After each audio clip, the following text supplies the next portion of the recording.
Live from the CBS Bay Area studios, this is KPIX 5 News. A major December storm is now sweeping across the Bay Area with high winds and potential flooding. We'll tell you what you can expect and when.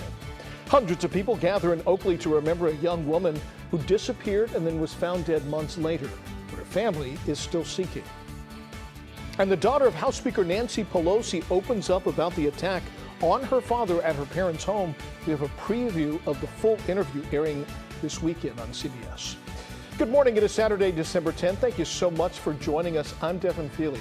Let's start with the weather and that storm with First Alert meteorologist Darren Pack. Show you why this is a First Alert weather day, Devin. All you have to do is look at the First Alert Doppler and you can see the arrival of this storm that we're just getting started with. It's going to be with us for the next 2 days. And what we're seeing now in the North Bay is some of the most impressive rain this entire 2 days is going to have to offer us. You can see why when you look at that line, that organized line of yellow and orange, which extends out to the Pacific, that's the cold front. This is the area of the storm where we're going to see some of the heaviest downpours. We'll get some of the strongest wind. There has even been some reports of isolated lightning within that line. And even though it's in the North Bay now, and we're seeing some good rain coming down here for places like Santa Rosa, Rohnert Park, Healdsburg, that is not going to stay in the North Bay, obviously. Watch what happens when we switch over to the Futurecast, which depicts that line beautifully, and then marches it across the rest of the bay. By the time we get to around late morning, 11 a.m., noon, it's right through the heart of the bay, and then it keeps going from there. So I know you might have gotten some light rain in the city or in the East Bay, but you haven't gotten the main event yet. That's going to get there within the next several hours. And then by the time we get to the afternoon, that very well-organized line of heavy rain is in the South Bay. There's a lot to go over with this. I'll have the complete First Alert forecast, and we'll track it all in detail in just a few minutes. For now, Devin, back to you. All right, thanks, Darren. Now, friends and family of Alexis Gabe are still mourning her death. They held a candlelight vigil in Oakley for the 24-year-old. She went missing back in January, and her partial remains were discovered months later. Andrea Nakano was at the vigil last night and has this report. The Gabe family was surrounded by many of the community members who helped search for Alexis. This vigil was just one step in the healing process, but it's a step that the family really hasn't been able to take as they seek justice for their loved one. She was my best friend.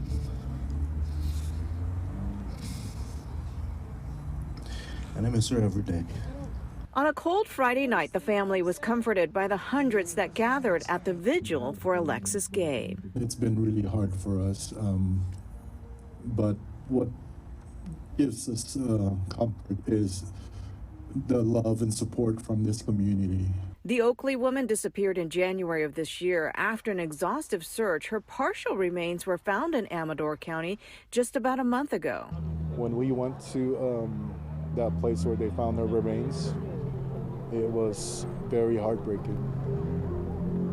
It was my wife and I broke down when we saw all those flags, and you know what those flags mean, right? And that's where parts of her were found. While the Gabe family now has some of the answers they've been searching for since Alexis disappeared, they're still not able to find the closure to start the healing process. People are telling us to move on. I said, no, there is no moving on. Losing a child is there's just no moving on. Many community members spoke at the vigil, sharing memories and offering prayers and condolences to the family. It's been hard, you know. I cry with the family, you know. It's hard to talk about it. There's no words, you know, to comfort the family. While the Oakley Police Department says this case is now officially closed, the Gabe family is searching for the rest of their daughter's remains. They also believe the suspect in this case had help covering up his crime. And we're not going to give up. We're going to keep fighting until we get that justice. The suspect, Marshall Jones, was an ex-boyfriend of Alexis Gabe. He was charged with murder but was shot and killed as officers tried to make an arrest in Kent, Washington. In Oakley, Andrea Nakano, KPIX 5. The daughter of House Speaker Nancy Pelosi and Paul Pelosi says her father was left scarred by the attack inside of their San Francisco home. Now, filmmaker Alexandria Pelosi sat down with CBS reporter John Dickerson. She's made a documentary about her mom, but she also talked about her father's recovery. Paul Pelosi was attacked by an intruder with a hammer, an attack that left him emotionally and physically scarred.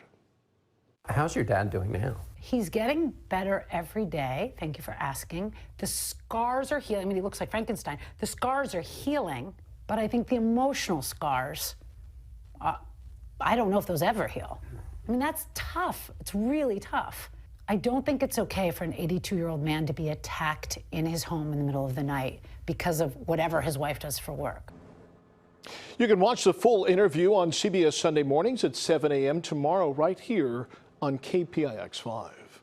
A COVID surge in the Bay Area continues. Cases are up 114% from a month ago, and hospitalizations are up 150%. Now, in addition, flu and RSV cases are also keeping hospital staff pretty busy. Alameda County just moved from the CDC's low COVID transmission level back to medium. According to state guidance, that means that masks are once again required in high-risk settings like homeless shelters. Alameda County is now recommending masks in crowded places indoors as well. And there's a statewide push to get people vaccinated before the holidays.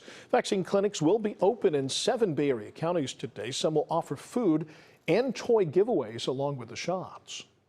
We thought it would be a wonderful treat to have the food trucks available for those who are getting vaccinated and their families. And also, since it's the holidays, the fire departments have been incredible in providing Christmas presents for kids. Now, here's the good news. These are walk-in clinics. You don't need an appointment. Just check your local health department's website for locations and hours. It reportedly looks more like a hotel than an office, and building inspectors in San Francisco say they did at least find 2 bedrooms inside of Twitter headquarters. James Clayton of the BBC obtained these photos of rooms on the 8th floor of the building that had been converted into sleeping quarters. Now, this comes after the company's new owner, Elon Musk, said that he wanted employees to commit to a hardcore work ethic. The city's Department of Building Inspection plans more investigation. Now, Musk reacted to the inspection with a tweet directed at the mayor. He says San Francisco attacks companies providing beds for tired employees. Instead of making sure kids are safe from fentanyl, where are your priorities? Musk was apparently referring to a recent incident where a baby ingested fentanyl at a San Francisco playground. Coming up, the incoming Pacific storm forces NASA to change its plans for the end of its moon mission, the perilous sequence of events that will bring Orion home. And new video provides a view of an oil spill now believed to be the largest in the U.S. in nearly a decade, and the worst ever for one of the country's major pipelines. Here's a live look outside before we head to break. We'll be right back.